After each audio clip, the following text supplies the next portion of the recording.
Hi guys! So, ayan, taong bahay na muna tayo kasi for the past few weeks, grabe, sobrang grind na grind tayo sa office. Lagi tayo nandun every single day. Dahil syempre, man tayong tinatapos dahil sobrang excited na ako mapakita sa inyo yung self-paced class natin. And sobrang ideal to sa mga OFWs natin na syempre, hindi kayang sabayan yung schedule ng mga classes natin. Kasi normally, ang classes namin kay LTA is nag-start ng mga 7 p.m. to 11 p.m. And syempre, there are time zones na hindi applicable to all of OFW. So, ngayon gagawa tayo ng self-paced class wherein dito, makakatulong sa inyo na makapag-aral depende sa pacing niyo, depende sa oras na available niyo, 'di ba? So, nasosolusyonan lahat 'yan ng mga challenges natin with LTA. But for now, for the past few weeks, for the past few days din, hindi ako nakakapagawa ng mga daily vlog dahil nga sobrang busy ko talaga, ang dami kong ginagawa. And medyo struggling ako with my health recently dahil nga hindi okay yung pakiramdam ko. Alam niyo naman, buntis, yung ano ko, medyo high risk yung aking pregnancy. So, yun, kailangan ko i-prioritize yung health ko. That's why ngayon decision na muna ako magpahinga. So, no work na muna. But syempre, mag-trade pa rin naman tayo. No work lang sa office, hindi mo na pupunta sa office, hindi mo na pupunta sa LTA campus. So, sa mga estudyante natin nandyan, hindi naman ako makikita or mga kasama. Pero syempre, nandiyan naman yung mga magagaling natin na mga coaches. And right now, makakasama niyo na muna ako sa mga daily vlogs. And syempre, kasama pa rin natin si Tuldok. Yes, Tuldok. Hmm. So, just so you know, ito ang pinagkakaabalahan ko, nag-trade ako. Simula ako ay nag-resign from my trabaho as a bank manager. So, I'm a commodity metal trader kasi specifically ang trade ko is gold. That is why, ayan, samahan niyo ako, tingnan natin yung chart ngayon ng gold. So, ayan guys, ito ang ating chart ng gold for now. And as you can see, last time we had a massive drop from gold and mapapansin nyo, sa 9,000 pips din yung binagsak niyan. So, sa mga nasunog dyan sa time na yan, I'm really, really sorry for you guys. But, ayan, mapapansin natin, after nagkaroon ng massive drop, nag-consolidate na yung market. So, from this consolidation, meron tayong mga naging setups na, syempre, kumita tayo dyan. And, itong nakaraan, nagkaroon tayo dito ng downward channel and we were waiting na from that downward channel, ito, ma-break niya itong channel na to.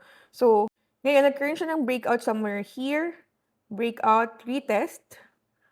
Pagka-retest niya, umakyat siya ng tuloy-tuloy. Yan. So, nagkaroon tayo ng TP dito. By the way, I'm looking at the higher time frame. Nasa 4-hour time frame tayo, guys, kasi nagsiswing trade tayo. So, hindi to applicable sa mga scalpers kasi ako, wala na akong time sa pag-scalp. Medyo sobrang busy na rin talaga and ayoko na masyadong noise sa market. Mas gusto ko na yung mga higher time frame dyan na tayo nag-trade.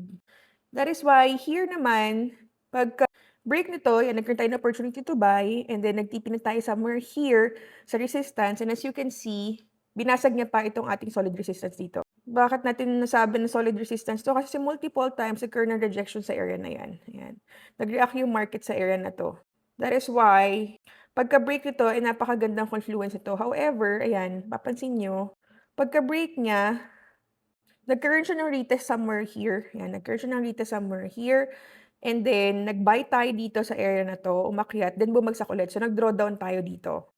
Kasi binalikan niya ulit itong ating previous resistance na ngayon support na. So, multiple times, tinest niya itong support, and nagko-consolidate siya sa ngayon. So, kung medyo mahina ang loob mo dyan, malamang nag-drawdown ka dyan, nag-close ka na dyan, diba? However, as long as you know that this is a very solid support, you just gonna keep your setup, diba? You have to trust your setup talaga kasi meron naman tayo, andito naman yung SL natin eh. If ever man, in any case, na talagang bumagsak man yan, wala, let's accept na invalidated yung setup natin. Ganun talaga yun. Nangyayari talaga yun sa mga pag-trade natin na talaga nai-invalidate. However, you have to stick with your plan. You have to stick with your trading plan. You have to stick with your strategy. So, yeah, nag-drawing tayo dito ng upward trend channel para malaman natin kung nire-respect niya itong area na to. So, as you can see, so far, nire-respect niya naman din talaga itong ating support dito. That is why malakas yung loob natin na i-keep lang yung buy natin dyan. For we're running positive naman. Meron lang tayo ditong drawdown na sa 2,800 but we're still positive na magkakaroon talaga siya ng bullishness. So right now, what we're gonna be checking is the reason behind those candlesticks, bakit nag-print siya ng ganon. So, through fundamental analysis naman natin yun, i-analyze para at least you have data, you have context, you have stories behind those candlesticks and bakit bullish siya. So, ngayon dapat may story 'to guys, dapat naiintindihan niyo na parang, bakit kaya siya umaakyat, bakit siya bullish ngayon, and bakit siya magko-continue na bullish pa din. So, just so you know, nito lang, si President Donald Trump, nag-announce na ang US daw na iaakit na naman daw ang kanilang tariff rate. So, mga around 10 to 15% ang itataas niya. And it was already effective kahapon, February 24, 'di ba? So, ano ba yung mga immediate na naging implication nitong higher tariff? Siyempre, nadagdagan na naman yung tension, lalo na sa inflation pressure. Pag nagkakaroon ng ganitong mga tension and mga pressure sa inflation, ito ay sumusuporta sa gold. Kasi si gold ay isa sa mga safe haven asset yan. So, yung mga demand for safe haven asset, ito mataas talaga, lalo na pag may mga ganito. And regarding naman sa mga geopolitical risk na possible nakakadagdag din sa bullish narrative ni gold is yung sitwasyon ngayon ni US at Iran. Kasi dito lang nagkaroon ng report na si US daw binigyan si Iran ng mga 10 to 15 days na ultimatum na magkaroon sila nitong nuclear agreement na actually warning siya na kapag hindi pa rin sila nakipag-deal, ang sabi ni Trump, bad things will happen. Di ba parang nakakatakot yun? So, projected na possible deadline mga between February 29 to March 5. So, ito yung isa sa mga reason na yan, nag-elevate syempre yung sitwasyon. And syempre yung uncertainty. And alam nyo naman, ang market ayaw ng uncertainty. As long as na mayroong mga gayang escalation risk, possible si gold talaga will stay supported and strong and bullish. So, for now, our trend bias would still be bullish. Pero what we are currently seeing right now is hindi pa ganun sobrang explosive, 'di ba? Medyo mahina pa yung momentum ng mga bullish. So kumbaga ito controlled bullishness. So wala pang panic buying, relax pa ang mga traders. Possibly din kasi siguro is holiday pa rin sa China because of the Chinese New Year. So siguro pag open or pag tapos ng holiday sa China andyan na pumasok na talaga yung complete bullishness sa gold. So, abang-abang tayo sa mga news kung magkakaayos si US tsaka si Iran at maaayos yung kanilang mga agreements.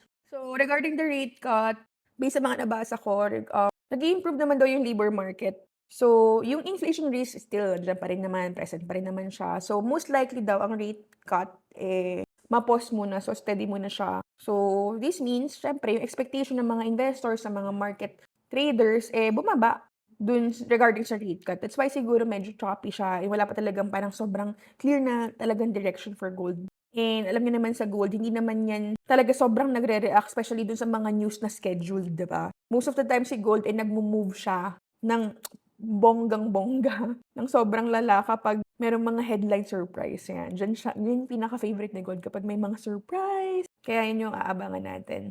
So, yun yung pinaka-narrative natin. Bakit nakakita tayo ngayon ng bullish na sa gold at bakit nga binrake yung resistance. And right now, meron tayong bagong support and hopefully, ma-reach nga itong dating all-time high. Kasi kung mapapansin dito sa setup natin, yung TP natin is just a little below the previous all-time high. Diba? Ito yung all-time high, nandito na yung TP natin. So, andun ako sa hopeful ako na possible balikan niya yung previous all-time high. Pero we'll never know unless nga magkaroon pa ng mga headline surprise na magpapabullish kay gold.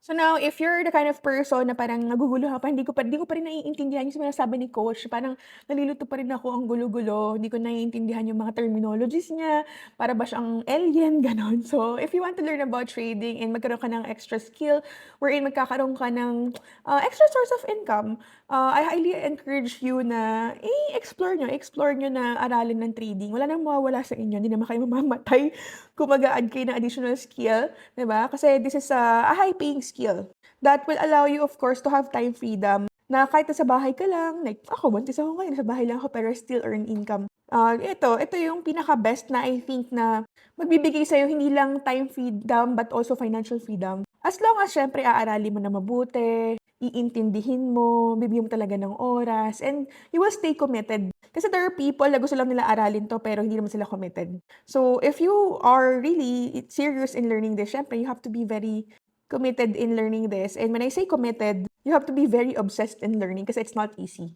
So, if you want to learn, just visit our website, www.legendarytradingacademy.com. Meron tayong face-to-face classes and online classes, and soon magkakaroon tayo ng self-paced class. And hopefully, syempre, makita rin kita, ma-meet kita very soon. And maging isa kayo sa mga estudyante ni Legendary. So, that's it for today. See you tomorrow!